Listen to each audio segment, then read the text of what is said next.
Are you thirsty for knowledge?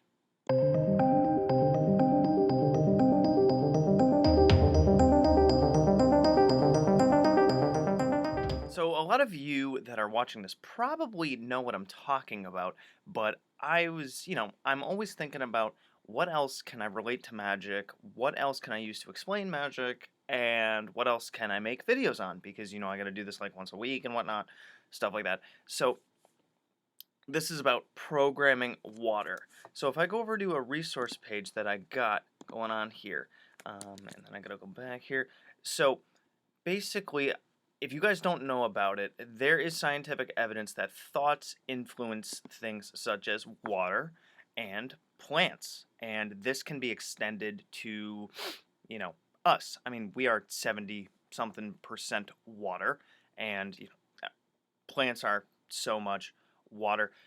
And then you can extrapolate this idea to the fact that if we can influence water with our thoughts and intentions, and water is made of what molecules, and you go smaller than that, you got quarks and whatnot, well, so are we. So is everything else. Just because we can influence water and see a change in water based on the thoughts and the words that we project at it, and even the growth patterns of plants with the thoughts and intentions that we project at it, arguably the same kind of thing could be said for solid objects. It's probably just much easier to see it in water given the fact that it's liquid and its molecular structure can change given thoughts and whatnot. And then plants, that when you say and intend good things at them, they grow better than ones that receive negative thoughts and words and stuff. So basically, I just kind of gloss over this kind of thing.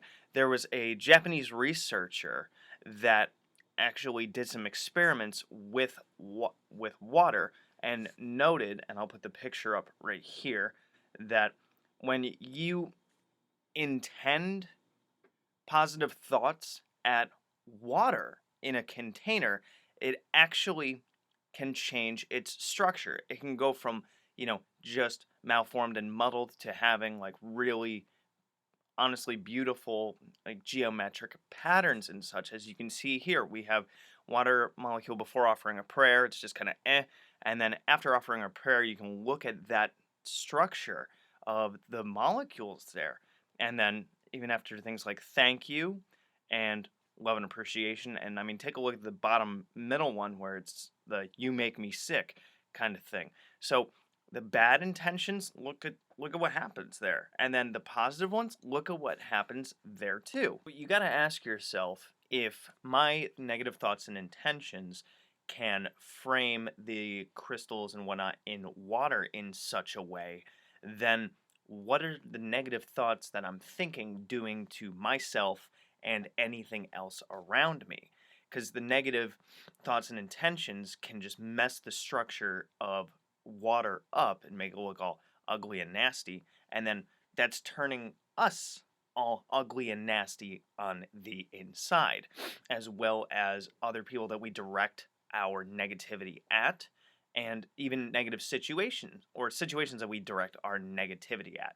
So if we intend positive things at ourselves, like positive affirmations and even just regular everyday positive thoughts, that's actually going to change our own structure in here and can also influence other people, places, and things, arguably.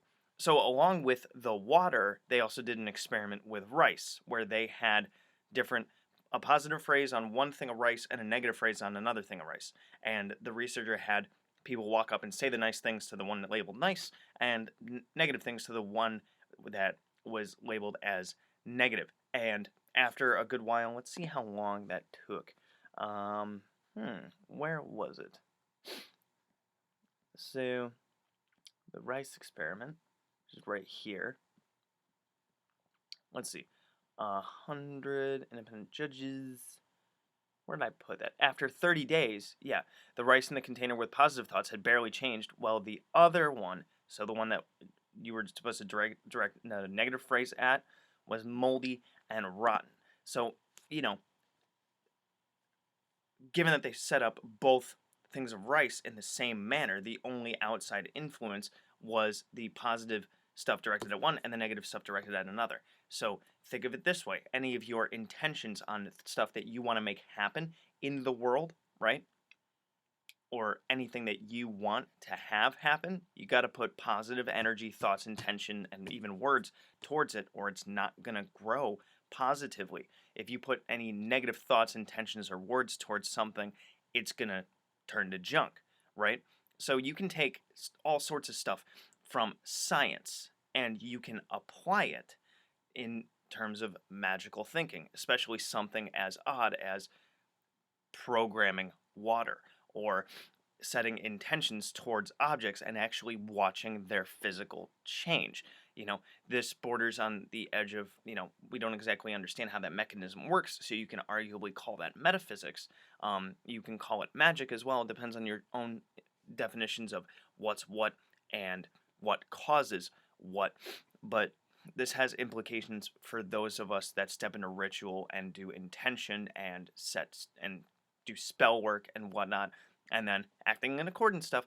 We go out into the world and we have that intention and we carry that intention, which is the acting in accord stuff, to make things happen. So if you can have whatever intention when you're in your little ritual temple bubble, but then when you go outside of it, if you have fears, thoughts, and whatever, and self-deprecating whatnot, or that negativity towards someone, that is going to turn the situation arguably for the worse. So, also, when it comes to, let's get back to programming water. So think of it this way. If you were to, hold any kind of thing for water, as a matter of fact,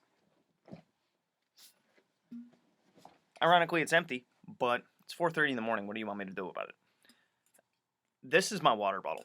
If I don't have it near me, there's a problem. Now, what I am actually going to start doing, given the research and whatnot that I did, was when I fill this up, right, you can even take just a couple of seconds and just sit there with it, calm your mind for a second, and say something positive towards it. Even thank you, because what's the intention here? I'm thankful that I have this water that's going to hydrate me and all this stuff. If you look back at the picture, even just the word thank you changed the structure of the water. So, okay, you're like, oh, the structure changed, so what? Makes it more easily digestible. Everybody can kind of understand, hopefully, that when something is more orderly, it's probably processed better. And I don't know about you, but when I hydrate, I want to hydrate, So you could even program any other kind of intention into it. And it would probably be really interesting to do more experiments on what kinds of intentions could create what kinds of different geometric structures in with the water crystals and things like that. So, just a little side note of actually putting stuff into practice. And I'm probably going to make another video on like meditation techniques and stuff, because I've been really bumping up my meditation game here.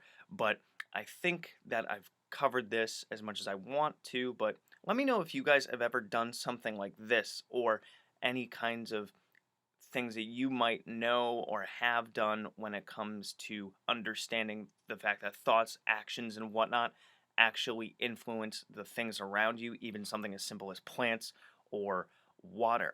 But this stuff is just fascinating, because this is another one of those things that can kind of breach that gap between science and what science understands and what people that work with magic and whatnot understand. So let me know what you think about this.